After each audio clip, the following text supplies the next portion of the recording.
So hello guys and welcome to this video. और आज की इस वीडियो में यार थोड़ा अलग सा टाइटल है क्योंकि कुछ डिफरेंट तरह की बात करनी है आप सबसे। और क्योंकि मुझे ऐसा लगता है कि यार मैं एक बहुत अच्छे लेवल का ऑरेटर तो नहीं हूँ, बहुत तरीके से मुझे जो इमोशंस हैं उन्हें शब्दों में लेकर के आना उतना अच्छा नहीं आता, उतना परफेक्ट नहीं हूँ मैं उसमें। बट मैं ट्राई करूंगा कि यार मुझे लगता है कुछ एक पॉइंट है राइट नाउ जिस पे आप सबके साथ एक डिस्कशन करना बहुत ज़रूरी है। अभी मुझे लगता है ठीक है, सिलेबस पॉइंट ऑफ व्यू से ठीक है, आप सबको पता होगा कि भाई सिलेबस पॉइंट ऑफ व्यू से आप सबको क्या करना है, क्या नहीं करना है। अगर मैं स्ट्रैटेजी की बात करूं, तो स्ट्रैटेजी भी मोटे-मोटे तौर पे यार सारे बच्चों को पता है कि ठीक है, हमें अरिथमेटिक, अलजेब्रा ये सब पहले करना है, बाकी का पोर्शन बाद में करना है। इतने मॉक्स देने हैं, इस तरीके से मॉक्स देने हैं, ये सब तो चलो ठीक है, एक तरफ है। बट मुझे ऐसा लगता है कि किसी भी काम की तरफ जब हम बढ़ रहे होते हैं, तो उसमें एक होता है ना कि यार उसमें मुझे सक्सेसफुल होना है। अब उस सक्सेस की जो भी डेफिनेशन है, बट उसमें सक्सेसफुल होने के लिए कहीं ना कहीं मुझे लगता है एक सही माइंडसेट का होना भी बहुत जरूरी है। ठीक है। अ, चलो मैं आपको एक छोटी सी बात यहाँ पे रिमाइंड कराता हूं। जैसे होता क्या है, आप सब बच्चे एग्री करेंगे, हम सब ने पास्ट में ऐसा एक्सपीरियंस कर रखा है कि जब भी हमारे ऊपर किसी तरीके की प्रेशर वाली सिचुएशन क्रिएट होती है ना, तो हम सबका फोकस लेवल कहीं ना कहीं ज्यादा बढ़ जाता है। जैसे आप एग्जाम्पल के लिए देखना, जब आप लोग 10th क्लास में थे, मैं भी 10th क्लास में था, हम सब 10th क्लास कर चुके हैं। तो वहां पर आपको याद होगा स्टार्टिंग का टाइम हम सब बहुत मस्ती मजाक में निकालते रहते थे। ठीक है, जून जुलाई वगैरह ये सब आराम से मस्ती में गया, दोस्तों के साथ गया, चिल मारा। लेकिन जब जनवरी में एक्चुअली वो बोर्ड का प्रेशर हमारे ऊपर क्रिएट होता था कि नहीं भाई जैसे तैसे करके कुछ अच्छे नंबर तो लेकर आने ही है, तब आप देखना ऐसा हमारे साथ होता था कि जो टॉपिक हमें जून जुलाई में बड़े कॉम्प्लिकेटेड से लगते थे, वो जनवरी में बड़े आराम से समझ में आने लग जाते थे। और तब कहीं ना कहीं ये लगता था कि यार काश मैं अपना पुराना टाइम और बेटर यूटिलाइज कर लेता, तो शायद आज कंडीशन अलग होती। तो नॉर्मली क्या होता है कि और किसी भी, चाहे आप कॉलेज एग्जाम उठाओ चाहे स्कूल टाइम, 10th क्लास तो चलो मैंने एक एग्जांपल दे दिया, कि जब भी हमारे ऊपर वो प्रेशर वाली सिचुएशन आती है ना, तभी हम सबका फोकस लेवल काफी ज्यादा बढ़ जाता है। और आम तौर पे हम सब थोड़ा सा ना लास्ट मोमेंट पे ज्यादा चीजों को लेके सीरियस होते हैं। और इसमें कोई खराबी नहीं है, ये ऐसा नहीं है कि अगर आपको लग रहा है कि ये मेरे साथ होता है, सर ऐसा नहीं है, ये मोस्ट ऑफ द केसेस में सबके ही साथ हो रहा होता है। तो यहां पर जरूरी बहुत है कि मैं जो हमारे पास ये जो लास्ट के 4 मंथ बचे हुए हैं, ये जो अगस्त से नवंबर तक का टाइम है, जहां पर अब सारे के सारे बच्चे जो भी कैट एस्पायरेंट है वो पूरी तरह सीरियस हो जाते हैं। अपने सिलेबस कवर करने से लेकर के अपने मॉक्स देने तक, मतलब अपनी जर्नी को लेकर के काफी सीरियस हो जाते हैं। अब क्योंकि हम उस सीरियस वाली सिचुएशन में आ जाते हैं, तो जो मैंने उसका सेकंड पार्ट बताया कि अब उस टाइम पे हमारा फोकस लेवल बहुत अच्छा बढ़ जाता है। बहुत सी चीजें ऐसी जो हमें पहले नहीं समझ में आ रही थी, अब काफी इजीली समझ में आने लग जाती हैं। तो जरूरी है कि हम इस 4 मंथ को ना एक बेहतर तरीके से यूटिलाइज कर पाए। बट कि ये जो 4 मंथ है, इसको हम एक बहुत बेहतर तरीके से यूटिलाइज कर सकते हैं। बट कुछ चीजें ऐसी हैं जो हमें वहां पे डिस्ट्रैक्ट कर रही होंगी। बस उसी के अराउंड है जो मुझे आज के सेशन में आपसे बात करनी है। अब वो कौन कौन सी चीजें, वो क्या चीजें हैं जो कहीं ना कहीं हमें इस 4 महीने को अच्छी तरीके से यूटिलाइज करने से रोकती हैं? दैट इज सर हमारा गिल्ट। गिल्ट किस चीज का? गिल्ट सर इस चीज का कि यहां पर भी बहुत से बच्चे होंगे जिन्हें ऐसा लग रहा होगा कि यार मैंने शुरू तो जनवरी फरवरी में किया था, मेरी शुरुआत बहुत अच्छी थी, मैं बहुत कंसिस्टेंट चल रहा था, फिर किसी ना किसी वजह से मैंने ब्रेक ले लिया 15-20 डेज का। और जैसे ही मैंने वो 15-20 डेज का ब्रेक लिया, फिर उसके बाद में वो कंसिस्टेंट मैनर में नहीं पढ़ पाया। कभी तो मैंने बहुत ज्यादा 2-3 दिन बहुत रज के पढ़ाई करी, तो फिर कभी मैंने 4-5 दिन का ब्रेक ले लिया। अब वहां पर क्या होता है, ऐसे करते करते कहीं ना कहीं पिछला 2-2.5 महीना जो है ना, वो उतना बेहतर तरीके से हम यूटिलाइज नहीं कर पाए। और अब जब हमने अगस्त में शुरू किया है, तो हमें ऐसा लग रहा है कि यार वो जो पीछे का 2.5 महीना मैंने वेस्ट किया, एक तो उसमें बचा हुआ काम भी मुझे अभी निपटाना है, बाकी अगस्त वाला काम तो करना ही करना है। तो उस चक्कर में एक तो क्या हो रहा है, हम अपने ऊपर बहुत ज्यादा लोड ले रहे हैं राइट नाउ, जिसकी कि कोई सच बताऊं नीड नहीं है आपको। और कहीं ना कहीं वो गिल्ट वाले फील्ड में जा रहे हैं कि यार काश मैं अपना उस टाइम को और बेहतर यूटिलाइज कर लेता तो और बेटर हो जाता। तो यहां सर मैं आपको कहना चाहूंगा और समझाना चाहूंगा, जेन्युइनली समझाना चाहूंगा, जैसे पीछे भी लिखा हुआ है कि इट्स ओके।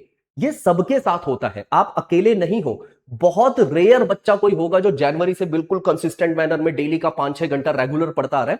सर ऐसा कोई नहीं होता, सबने कहीं ना कहीं थोड़ा बहुत टाइम वेस्ट कर दिया था।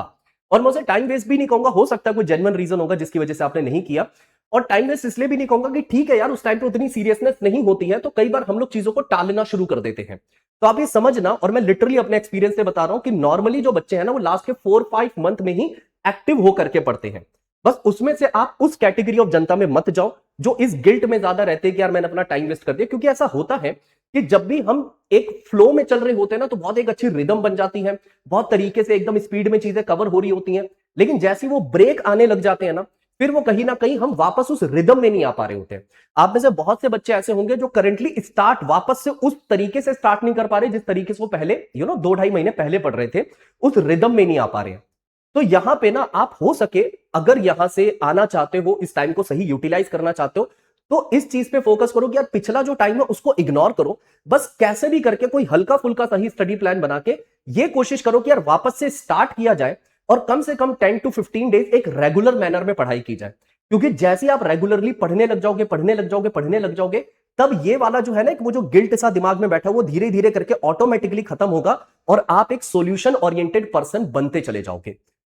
दूसरा, एक और मैं आपको बताता हूं जो अगेन मैं यहां पे भी कहना चाहूंगा कि भाई इट्स ओके, ये सबके साथ होता है। दैट इज कि हम लोग जब अपना स्टडी प्लान बना रहे हैं ना, जितने भी बच्चे अपना स्टडी प्लान बनाते हैं, आप यकीन मानो आपकी कैपेबिलिटी है 5-6 घंटे पढ़ने की, लेकिन जो आपने उस 5-6 घंटे के हिसाब से स्टडी प्लान बना दिया ना, वो 10-12 घंटे का बना दिया और कहीं ना कहीं आप उसको अब एग्जीक्यूट नहीं कर पा रहे हो। तो आपको लग रहा है कि यार मैंने जो 1 वीक का प्लान बनाया मैं इसको एग्जीक्यूट ही नहीं कर पा रहा, मैं इतना सा तो काम नहीं कर पा रहा हूं, मैं क्या ही करूंगा वगैरह वगैरह, अपने आप को बहुत ज्यादा लो फील करा रहे हो। तो मैं अगेन यहां पे सर रखना चाहूंगा, अगेन आपको समझाना चाहूंगा, अगेन इट्स ओके। बहुत से लोग हैं, क्योंकि जब भी हम सर प्लान करते हैं ना, तो प्लान करते हुए अब देखो क्या होता है, जो भी चीजें आप सोचते हो और जो हकीकत में होती है, ग्राउंड रियलिटी हमेशा अलग निकलती है। तो वहां जरूरी है अपने इमोशंस को थोड़ा कंट्रोल करना, क्योंकि जब भी हम लोग इमोशनल हो जाते हैं ना, तो थोड़ा सा प्लान बनाते हो जरूरत से ज्यादा एक्साइटेड हो जाते हैं कि ये भी कर दूंगा, वो भी कर दूंगा।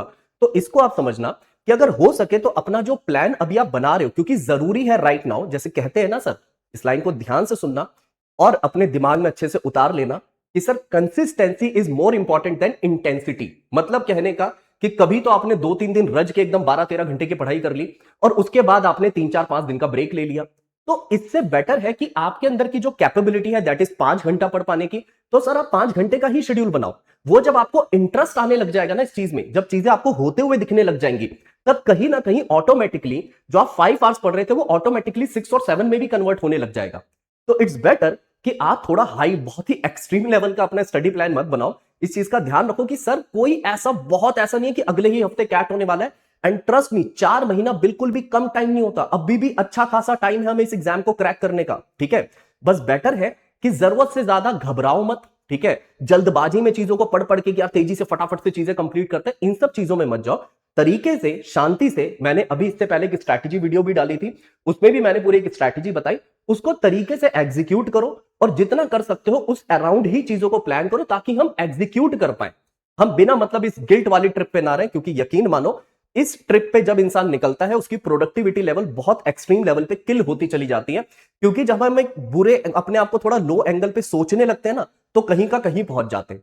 तो इट्स बेटर सर कि हम लोग इन सब चीजों में ना जाते हुए एक अच्छा सा, पहले तो पास्ट को जो भी रहा पिछला 2-2.5 महीना उसको भूलो, हटाओ, उसमें कुछ नहीं कर सकते, अब उसको इग्नोर करो करंटली। क्योंकि जैसे मैंने स्टार्टिंग में भी बोला कि जब ये प्रेशर वाली सिचुएशन जो अब आप सबके सामने आ चुकी है कैट एग्जाम को लेकर के, ट्रस्ट मी आप पढ़ाई पे फोकस करो। क्योंकि अब आप देखना, क्योंकि यहां पर आपका फोकस लेवल काफी हाई हुआ होगा, तो बहुत सी चीजें जो आपको बहुत आराम से समझ में आने लग जाएंगी। बट उसके लिए जरूरी है दैट इज कि हम पढ़ने में अपना टाइम ज्यादा व्यतीत करें, इन्वेस्ट करें, इंस्टेड ऑफ कि मैं चीजों में ओवर थिंकिंग कर रहा हूं बैठ के। तो यहां से थोड़ा सा ध्यान रखना, मुझे लगा कि आपको बताना चाहिए। एक एज अ टीचर यार मुझे बस लगता है कि आपको बताना कि देखो यार ये वाला ट्रैक थोड़ा सा गलत है, इस ट्रैक पे निकल मत जाना। बाकी देखो चॉइस आपकी है। और इतना मैं श्योर हूं कि मुझे पर्सनली ऐसा लगता है और बहुत बिलीव है कि आप सब अपने अपने एंगल पे बहुत समझदार हो, बस आपको थोड़ा भरोसा दिलाने की जरूरत है। तो कहीं ना कहीं मुझे लगता है कि आप उस गलत ट्रैक पे ना जाकर के एक सही ट्रैक की तरफ आगे बढ़ रहे होंगे। और सर एक पॉइंट छोटा सा और है जो मैं यहां पे ऐड करना चाहूंगा, हो सकता है कि थोड़ा ऑफ टॉपिक भी साउंड करे, पर एक चीज ध्यान रखना है कि करंटली ना हमें खुद के ऊपर फोकस करना है। देखो नॉर्मली क्या होता है कि जब भी हम ज्ञान इधर उधर से मोटिवेशनल ज्ञान बटोरने की कोशिश करते हैं या फिर ज्ञान भरी वीडियो सुनते हैं, तो अक्सर वो सक्सेसफुल लोगों की ही होती है। किसी फेलियर की स्टोरी कोई क्यों ही सुनना चाहेगा, अक्सर हम सक्सेसफुल लोगों की ही स्टोरी सुनना पसंद करते हैं। अब नॉर्मली क्या होता है कि जितने भी सक्सेसफुल लोग होंगे वो कहीं ना कहीं फाइनेंशियली तो स्टेबल है। और दुनिया देखो चाहे यार जो मर्जी बोले, पर भैया पैसा मैटर करता है। फाइनेंशियल कंडीशन कहीं ना कहीं इंसान की मेंटल स्टेट को डिसाइड करती है कि वो किस तरीके की बातें आज के टाइम पे करेगा।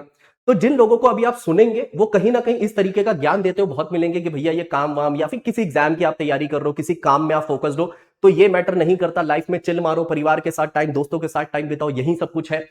आप ये समझो कि उस इंसान को अभी ये बातें इसलिए लग रही हैं क्योंकि उसके पास पैसा है उसके बैंक अकाउंट में, ठीक है। जब उसके पास पैसा नहीं था तो वो भी इन्हीं सब चीजों के अराउंड स्ट्रगल कर रहा था।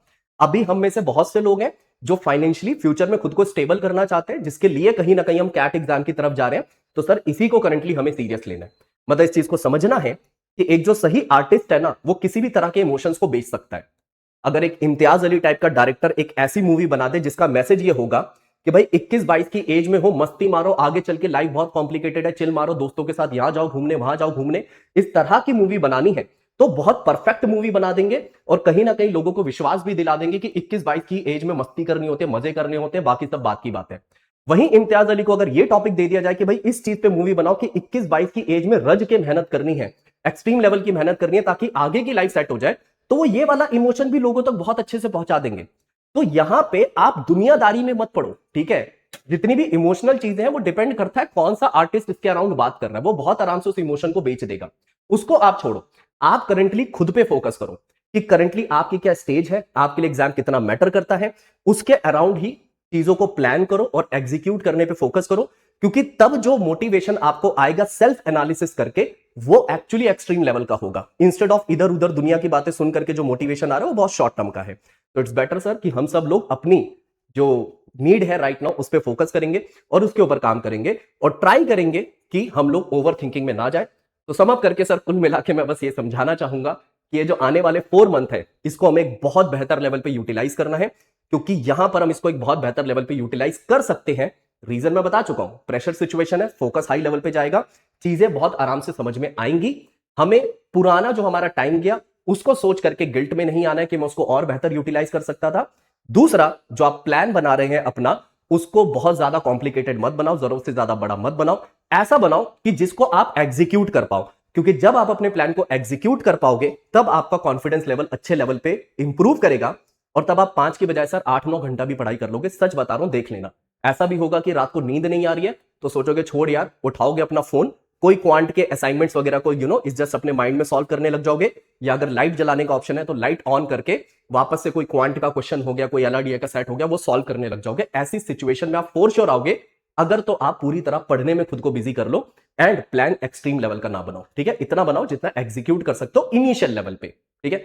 मिलेंगे बाकी आने वाले सेशंस में, बस इतनी सी बात आपको समझानी थी। उम्मीद करता हूं यार कि सही तरीके से जो मैं चाह रहा था बच्चों के साथ डिस्कस करना वो मैं पहुंचा पाया। क्योंकि नॉर्मली यार मैं जब पेड क्लासेस में ही अभी तो ज्यादा रहता हूं, मैं तो उस टाइम पे मैं बस पढ़ाने पे फोकस करता हूं ताकि क्लास की प्रोडक्टिविटी लेवल हाई हो। तो इस तरह की बहुत सी बातें जो मैं क्लास में नहीं कर पाता, तो मुझे लगा कि यार अलग से एक बार आप सबसे इस बारे में बात की जाए।